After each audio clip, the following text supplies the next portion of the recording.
Bulletin में सबसे पहले आपको खबर दें, कोयटा और बारखान में सीटीडी की 2 अलग अलग कार्रवाइयों में 14 मुबैना दहशतगर्द हलाक हो गए हैं। तर्जुमान सीटीडी का कहना है कि कोयटा के इलाके दरख्शा में सीटीडी ने कार्रवाई की। फायरिंग के तबादले में 8 दहशतगर्द हलाक हो गए। फायरिंग से सीटीडी के 3 एहलकार भी जख्मी हुए हैं। हलाक दहशतगर्दों से असलहा और गोला बारूद बरामद हुआ है। तर्जुमान सीटीडी का कहना है कि दहशतगर्दों का ताल्लुक कालेदन तंजीम से बताया जा रहा है। उधर बारखान में सीटीडी ने इंटेलिजेंस बेस्ड कार्रवाई की। फायरिंग के तबादले में 6 दहशतगर्द हलाक हो गए। तर्जुमान सीटीडी के मुताबिक हलाक दहशतगर्द तकरीब कारी की कार्रवाइयों में मुलव्विस थे। वफाकी वज़ीर दाखिला मोहसिन नकवी ने फितना खवारिज के खिलाफ कामयाब कार्रवाई पर सीटीडी बलोचिस्तान को खैराज तहसीन पेश किया है। मोहसिन नकवी का कहना है कि बलोचिस्तान में क़याम अमन के लिए सीटीडी की कामयाबियाँ काबिल फ़ख्र हैं।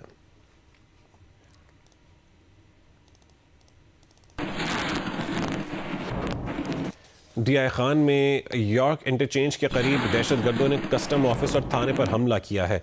पुलिस तर्जुमान का कहना है कि फायरिंग के तबादले में कस्टम एहलकार असरार खान और पुलिस एहलकार मोहम्मद बिलाल शहीद हो गए। दहशतगर्दों ने कस्टम की 2 गाड़ियों को आग भी लगा दी। मुसाफिर बसों पर भी फायरिंग की। पुलिस की जवाबी कार्रवाई में दहशतगर्द फरार हो गए। पुलिस का सर्च ऑपरेशन जारी है।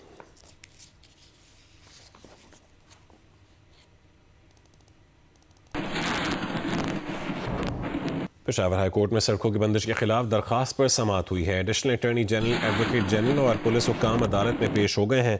तफसील जानेंगे जी न्यूज़ के नुमाइंदे दानियाल अजीज से। दानियाल बताएगा क्या तफसील है? देखिए जी, आज जस्टिस इजाज़ अनवर और जस्टिस फरा जमशेद की अदालत में रोड बंदी से मुतल्लिक दरख्वास्त पर समाअत हुई। कल पेशावर हाई कोर्ट ने रिपोर्ट तलब की थी पुलिस और चीफ सेक्रेटरी से कि खैबर पख्तूनख्वा में जो सड़कें, मोटरवेज और हाईवेज मुख्तलिफ जगहों पर बंद है तो उसको खोल दी जाए और हमें तफसीली रिपोर्ट जो है जमा करे। आज वो रिपोर्ट पेश कर दी गई। एडवोकेट जनरल अदालत में पेश हुए। उन्होंने अदालत को बताया कि तमाम सड़कें अदालत के अहकाम के मुताबिक वो खोल दी गई है और सोशल मीडिया और मीडिया पर भी ये खबरें चली है, जिस पर जस्टिस इजाज़ अनवर ने रिमार्क दिया कि हम सोशल मीडिया के पीछे नहीं जाते, हम आप रिस्पॉन्सिबल है और आपसे सुनना चाहते हैं कि अभी कोई सड़क जो है वो बंद नहीं है। जिस पे वकील दरख्वास्त गुजार तारिक अफगान एडवोकेट जो है वो भी पेश हुए और उन्होंने अदालत को बताया कि ठीक है सड़कें खुल गई, लेकिन जो सड़कों की बंदिश की वजह से नुकसान हुआ है उसमें एक खातून जो है उसकी जान गई है। तो हम चाहते हैं कि जिनकी वजह से जान गई है उनके खिलाफ FIR या मुकदमा दर्ज हो। जिस पर अदालत ने कहा कि हमारे सामने इस वक्त कोई ऐसी रिपोर्ट या शिकायत जो है वो नहीं आई है। अगर इस तरह कोई रिपोर्ट सामने आती है और हमारे सामने कोई शिकायत आती है तो उस पर हम अहकाम जो है जारी करेंगे। जैसे इजाज़ अनवर ने रिमार्क्स दिए कि पेशावर में ट्रैफिक का निज़ाम जो है वो बेहतर होना चाहिए। यहाँ पर बदतरीन निज़ाम है। खैबर रोड पे कभी वकला निकल आते, कभी ताजर निकल आते, कभी कोई सियासी जमात जो है सड़क को बंद कर देती है। तो खैबर रोड की बंदिश से पूरा पेशावर जो है वो जाम हो जाता है और लोगों को शदीद मुश्किलात का सामना करना पड़ता है। जिस पे एडिशनल एडवोकेट जनरल इनाम यूसुफजई ने अदालत को बताया कि सेफ सिटी प्रोजेक्ट जो है वो शुरू है, उस पर काम और बहुत काम उस पर हो चुका है। उसके बाद ई चालान जो है वो शुरू हो जाएगा और पेशावर इससे ठीक है, बहुत शुक्रिया दानियाल अजीज, हमें तफसीलात से आगाह कर रहे थे। खैबर पख्तूनख्वा में एहतजाजी धरनों के बायस कई रोज से बंद तमाम सड़कें खोल दी गई हैं। हुक्काम के मुताबिक सड़कें पेशावर हाई कोर्ट के हुक्म पर खोली गई हैं। सवाबी इंटरचेंज को क्लियर करके इस्लामाबाद मोटरवे पर ट्रैफिक बहाल कर दी गई। पंजाब और खैबर पख्तूनख्वा को मिलाने वाले अटक पुल और GT रोड को भी खोल दिया गया है। डेरा इस्माइल खान और Islamabad motorway M14 CPEC route पर यॉर्क टोल प्लाजा को क्लियर कर दिया गया। हज़ारा मोटरवे पर हवेलियाँ और मुस्लिम आबाद इंटरचेंज भी खोल दिया गया है। मोटरवे E35 को हवेलियाँ के मकाम पर हर किस्म की ट्रैफिक के लिए खोल दिया गया। डेरा इस्माइल खान को मियाँ वाली और चश्मा से मिलाने वाली सड़कें भी खोल दी गई हैं।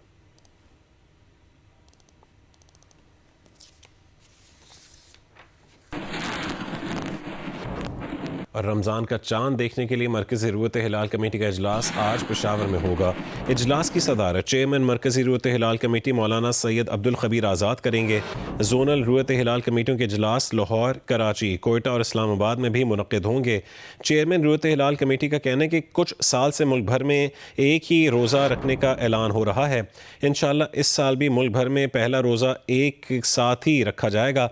अब्दुल कबीर आज़ाद का कहना है कि वजारत साइंस महकमा मौसमियात चाँद देखने में हमारी रहनुमाई करते हैं। 5 साल से जब से ये ज़िम्मेदारी अल्लाह तबारक व तआला ने हमें अता की है, हमने कोशिश की है कि हम सब मिलकर आगे बढ़ें और जब ऐलान हो तो पूरे पाकिस्तान में एक ही दिन रोज़ा जो है वो रखा जाए। आप इस हवाले से देख तो रहे हैं, प्रिडिक्शंस तो बहुत ज़्यादा आ रही हैं, मगर हमने शरीयत और शहादत की बुनियाद पर जो है फ़ैसले को पाकिस्तानी आवाम के सामने रखना है। और अल्हम्दुलिल्लाह अल्लाह तबारक व तआला के फजल से अल्लाह ने चाहा तो इस दफ़ा भी पिछले सालों की तरह हम पेशावर से जो ऐलान करेंगे, आप देखेंगे कि पूरे पाकिस्तान में एक वहादत होगी और पूरे पाकिस्तान में एक ही दिन जो है वो रोज़ा रखा जाएगा। पाकिस्तान हॉकी टीम के कप्तान इमाद भट्ट ने कहा है कि टीम मैनेजमेंट ने हमसे झूठ बोला। वज़ीर आज़म पाकिस्तान और आर्मी चीफ मामले का नोटिस लें, मौजूदा मैनेजमेंट के साथ काम नहीं कर सकते। तफसीलात ज़ाहिर शेरवानी की रिपोर्ट में। ऑस्ट्रेलिया से वतन वापस पहुंचने पर एयरपोर्ट पर मीडिया से गुफ्तगू में पाकिस्तान हॉकी टीम के कप्तान इमाद भट्ट ने कहा, सिडनी एयरपोर्ट पर उतरने के बाद 13 घंटे तक लावारसों की तरह फिरते रहे। हुबार्ट से जितनी भी खबरें पहुंची वो सब सच हैं। हमारे खिलाड़ी नाश्ता खुद बनाते, बर्तन और वॉशरूम खुद धोते रहे। पाकिस्तान हॉकी बेहतर करने के लिए मैनेजमेंट में पढ़े लिखे और मेरिट पर लोग लाने चाहिए। उन्होंने कहा, कभी ऐसा नहीं हुआ खिलाड़ी अपने डेली अलाउंस से 3 वक्त का खाना खाएं। मैं प्राइम मिनिस्टर ऑफ पाकिस्तान को, आर्मी चीफ साहब को ये रिक्वेस्ट करता हूँ कि जल्द से जल्द इस चीज़ का नोटिस लिया जाए। हमारा 5 दिन बाद जो है वर्ल्ड कप क्वालिफाइंग राउंड है, एक बहुत इंपॉर्टेंट राउंड है पाकिस्तान हॉकी फेडरेशन के लिए और पाकिस्तान प्लेयर्स के लिए। मैं समझता हूँ कि गवर्नमेंट ऑफ पाकिस्तान को जल्दी से जल्दी इस चीज़ पे एक्शन लेना चाहिए, क्योंकि हमारे पास टाइम बहुत थोड़ा है। इस मैनेजमेंट के साथ हम आगे काम नहीं कर सकते। हॉकी टीम के खिलाड़ी मोहम्मद हनान ने कहा कि पाकिस्तान हॉकी फेडरेशन ने हमसे जो वादे किए वो पूरे नहीं हुए। ऑस्ट्रेलिया में जब होटल पहुंचे तो पता चला कि हमारी बुकिंग ही नहीं है। हमारे कुछ प्लेयर्स के वाजबात 2023 से ताखीर का शिकार हैं। हमारे साथ सुतेली जो सी माँ अपने बच्चे के साथ बर्ताव करती है, उस तरह हमारे साथ बर्ताव किया गया है। 9 से 10 प्लेयर हैं जो 2023 के अंदर पाकिस्तान टीम में थे। उनके 5 से 6 टूर्स के डेलीज आज भी पेंडिंग है, जो कि 30 से 40 लाख रुपए बनता है। जब ये फेडरेशन आई तो उन्होंने हमसे वादा किया कि आपके जितने वाजबात हैं हम अदा करेंगे, लेकिन स्टिल ऐसा नहीं हो सका। कैमरामैन सफीर अहमद के साथ जाहिद शेरवानी, जियो न्यूज़, लाहौर। दौरा ऑस्ट्रेलिया में टीम इंतजामिया पर इल्जामात। पाकिस्तान हॉकी फेडरेशन ने खिलाड़ियों और मैनेजमेंट को आज तलब कर दिया है। कप्तान इमाद भट्ट, हनान शाहिद समेत सीनियर खिलाड़ियों को आज शाम मदऊ किया गया है। तफसीलात जानते हैं जियो न्यूज़ के नुमाइंदे अतीकुर रहमान से। अतीकुर रहमान, बताएगा क्या तफसील है? देखें, दौरा ऑस्ट्रेलिया पे जिस तरीके से वीडियो सामने आई और खिलाड़ियों ने यहाँ आकर जिस तरीके से शिकायत की और तमाम जो है वीडियोस मंजर आम पर लेकर आए, तो उसके बाद पाकिस्तान हॉकी फेडरेशन ने भी अपनी इंटरनल इंक्वायरी का फैसला किया है और पाकिस्तान हॉकी फेडरेशन ने जो है खिलाड़ियों को, कप्तान को और मैनेजमेंट को जो है तलब किया है, ताकि हॉकी फेडरेशन का ये कहना है कि वो ये जानना चाहते हैं कि कौन झूठ बोल रहा है, कौन सच बोल रहा है। यही खिलाड़ी कल तक जो है वो ये कह रहे थे कि यहाँ सारे इंतजाम अच्छे हैं, मैनेजमेंट के इंतजाम अच्छे हैं, लेकिन अब एक दूसरे के सामने आ गए और खिलाड़ियों ने कहा है कि वो इस मैनेजमेंट के अंडर खेलना नहीं चाहते। तो एक हफ्ते बाद क्योंकि पाकिस्तान टीम को जो है मिस्र भी रवाना होना है वर्ल्ड कप क्वालिफाइंग राउंड के लिए, तो इस वक्त हंगामी तौर पर जो है पाकिस्तान हॉकी फेडरेशन ने खिलाड़ियों को और मैनेजमेंट को तलब किया है और उनकी बात सुनने के बाद जो है फिर फैसला किया जाएगा कि मैनेजमेंट चेंज करनी है या किसके खिलाफ एक्शन लेना है। और आज ही जो है ये बताया जा रहा है कि सदर तारिक बुखटी जो पाकिस्तान हॉकी फेडरेशन के सदर हैं और सेक्रेटरी राना मुजाहिद, वो कोई प्रेस कॉन्फ्रेंस करेंगे। जी ठीक, बहुत शुक्रिया अतीकुर रहमान अपडेट करने के लिए।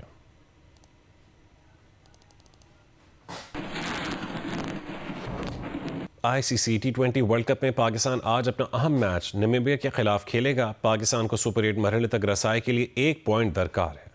ICC T20 वर्ल्ड कप में पाकिस्तान आज अपना अहम मैच नामीबिया के खिलाफ खेलेगा। ज़राए का कहना है कि पाकिस्तान टीम मैनेजमेंट का सीनियर खिलाड़ियों को ड्रॉप करने पर इत्तफाक नहीं हो सका।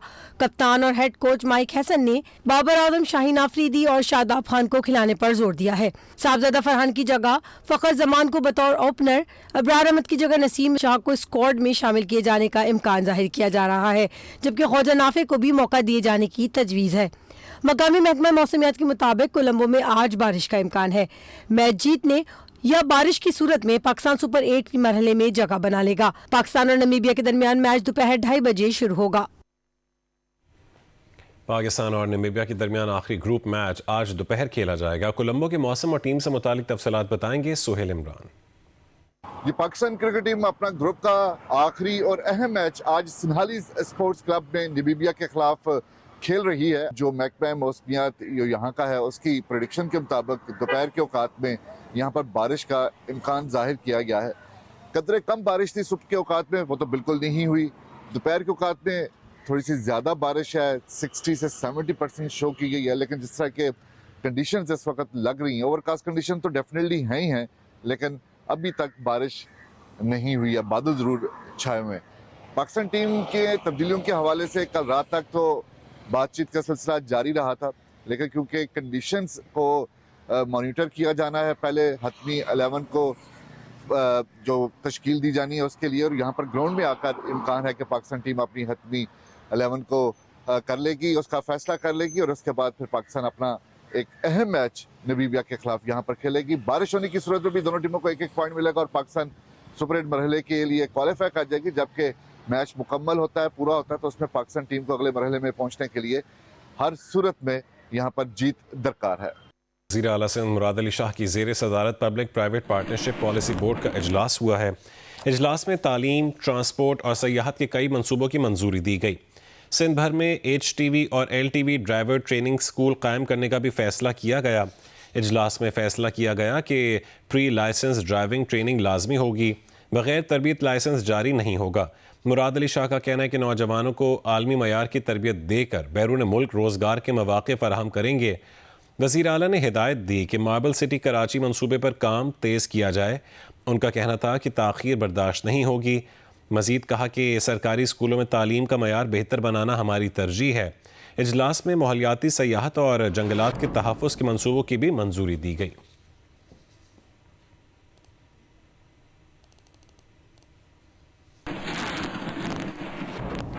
सान है गुल प्लाजा जुडिशल कमीशन का इजलास हुआ है। रेस्क्यू इदारे की जानिब से रिपोर्ट कमीशन में पेश कर दी गई है। DG रेस्क्यू 1112 वाजिद सबगतुल्लाह कमीशन के सामने पेश हुए हैं। DG रेस्क्यू 1122 ने कहा कि तमाम रेस्क्यू इदारों पर एक जगह करने पर लीगल टीम काम कर रही है। हमें रात 10:35 पर गुल प्लाजा में आग की इत्तला मिली। 10:52 पर फायर ब्रिगेड पहुंची थी। गुल प्लाजा में आपने कैसे आग बुझाई, ये सवाल किया कमीशन ने, जिसका DG रेस्क्यू ने जवाब दिया कि हमने सीढ़ी के जरिए आग बुझाना शुरू की, जिसकी वीडियो भी मौजूद है। के इलेक्ट्रिक को भी बिजली मुनक़ता करने का कहा था। कमीशन ने सवाल किया कि क्या आप बिजली मुनक़ता करने के फैसले में शरीक थे। DG रेस्क्यू 1122 ने कहा कि बिजली मुनक़ता करने के फैसले में शामिल नहीं था। कमीशन ने कहा कि गुल प्लाजा के 16 में से कितने गेट खुले हुए थे। DG रेस्क्यू ने कहा कि ग्राउंड से अंदर जाने का रास्ता नहीं था, मेज़ोनाइन फ्लोर से भी दाखिली रास्ता नहीं था। कमीशन ने सवाल किया कि आपके पास ग्रिल काटने के आलात थे, तो DG रेस्क्यू ने जवाब दिया कि हमारे पास आलात थे। फिर सरबरा कमीशन ने पूछा कि मुतासरीन का कहना है कि आग नीचे थी, विंडो ग्रिल तोड़ी जाती तो लोगों को बचाया जा सकता था। DG रेस्क्यू ने कहा कि AC डक्ट से आग मेज़ोनाइन और फर्स्ट फ्लोर पर पहुंची, तंग रास्ते की वजह से लोग फंस गए थे।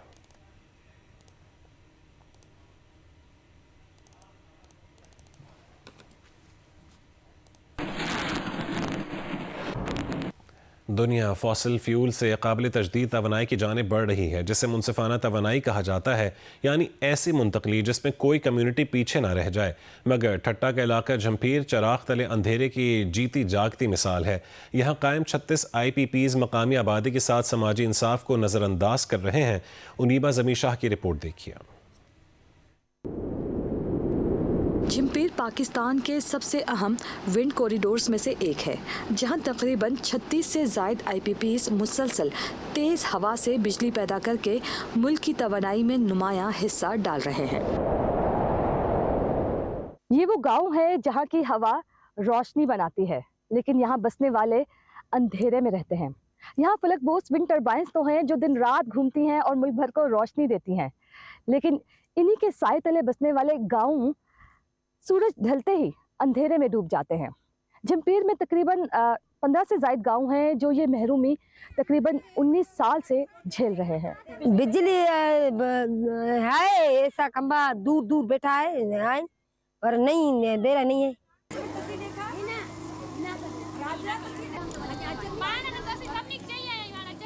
कहने को तो ये एक तरह का बॉन फायर है, लेकिन ये सिंधी सकाफत का एक अहम हिस्सा है और सिंधी ज़बान में इसे मच कचहरी कहते हैं।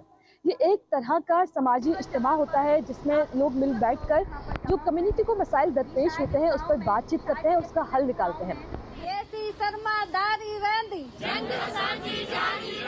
पाकिस्तान का पहला समझे विंड कॉरिडोर है जहां पर 36 IPPs कंपनीज हैं जो इंटरनेशनल भी हैं और पाकिस्तान की भी हैं। उसमें से वो विंड टरबाइंस जो एनर्जी जनरेट करते हैं वो 1850 मेगावाट है। अगर उसकी हम कीमत ही पाकिस्तान के 2026 के रेट्स के मुताबिक देखें तो वो एक दिन में 50 करोड़ रुपए बना रहे हैं। और जो यहाँ की कम्युनिटीज़ हैं या यहाँ के जो गांव वाले जो इन विंड टरबाइंस के नीचे रहते हैं उनके पास ना बिजली है, ना सेहत है, ना तालीम है। ज़मीन उनकी गई है, वसाइल उनके गए हैं, मगर उनको कुछ भी नहीं मिल रहा। तो पाकिस्तान की जो नेपरा की पावर विथ प्रॉस्पेरस पॉलिसी है उस पे तो हमें बड़े फिगर्स नज़र आ जाते हैं कि हमने इन गाँव को सोलराइज्ड कर दिया है, इनको एम्बुलेंसेस दे दी हैं, इनके स्कूल बना दिए हैं, मगर हम जब आके हकीकतें देखते हैं तो हमें सिर्फ अंधेरा ही अंधेरा नज़र आता है। ये काफ़ी प्रोजेक्ट्स वर्ल्ड बैंक के भी फंडेड हैं। वर्ल्ड बैंक की सेफ गार्ड पॉलिसीज़ हैं कि आप कम्युनिटीज़ के साथ बैठें, कम्युनिटी सेंट्रिक प्रोजेक्ट्स बनाएं। दुश्मन हर दस्तूर ना मंजूर, ना मंजूर। खवातीन बहुत दूर दराज मतलब के 2-3 किलोमीटर दूर चल कर वो जाती हैं और जाकर पानी भर कर लेकर आती हैं, खुद ही लकड़ियाँ काट कर लेकर आती हैं। उनके घरों में अगर सोलर है तो वो सोलर बहुत छोटी सी प्लेट है, सोलर प्लेट है, और उनके किचन भी बिल्कुल अंधेरे में हैं। कौमी ग्रिड के लिए बिजली पैदा होने के बावजूद झिम्पीर की मकामी आबादी आज भी बिजली, रोजगार, तालीम और बुनियादी सहूलियात से महरूम है, जो तवानाई की नाइंसाफी की वाज़ेह मिसाल है। कई बार मकामी लोग पुरअमन एहतजाज कर चुके हैं, मगर बाज़ औक़ात इन्हें कानूनी कार्रवाई से खामोश करवाने की कोशिश की जाती है। माहिरीन के मुताबिक कॉर्पोरेट समाजी जिम्मेदारी रिपोर्ट कंपनियों को मकामी कम्युनिटी के लिए किए गए इक़दामात और माहौलियाती असरात के हवाले से जिम्मेदार बनाती हैं, लेकिन ये अक्सर नज़रअंदाज हो जाती हैं। इस हवाले से मुतल्लिका IPPs और मकामी इंतज़ामिया से राब्ता करने के बावजूद कोई मौक़िफ़ सामने नहीं आया। उनीबा ज़मीर शाह, जियो न्यूज़, झम्पीर। गवर्नर पंजाब लाहौर में कारकुनान से खिताब कर रहे हैं है कि आज तक एक दफा भी ऐसे नहीं हुआ कि वो जो डिबेट की जंग है वो मेरा लीडर जीत के ना उठाओ। तो हमें ये जरूरत है ऐसे लीडर की, और इंशाल्लाह वो इसलिए प्राइम मिनिस्टर बनाना है कि हमने इस मुल्क को बनाना है, इस मुल्क को मुश्किल सूरत हाल से निकालना है। और जब शहीदों का वारिस आएगा तो पिसा हुआ तबका, कमजोर तबका, मुज़ेरा, मजदूर, किसान, हारी, वो सारे खुशहाल होंगे और पाकिस्तान खुशहाल होगा। और इसके लिए गवर्नर हाउस लाहौर में अल्लाह ने हमें दिया है, वो आपका डेरा है, वो आपका घर है, वो उसके दरवाजे खुले हैं। और जहाँ गौरी साहब ने कहा सोशल मीडिया ते भी हुण तकड़े हो जाओ, तुसी बिल्कुल घबराने की जरूरत नहीं है। जो जैसी बात करे उससे बढ़ के उसको जवाब दो, क्योंकि हमें अपने लीडरों पे फख्र है। हमें दावा है कि सदर पाकिस्तान आसिफ अली जरदारी साहब जैसा और बिलावल भुट्टो जरदारी जैसा लीडर है ही कोई नहीं इस मुल्क में। लीडर यहाँ पे तो लीडर बनाए गए हैं, वो तो पैदाइशी लीडर हैं।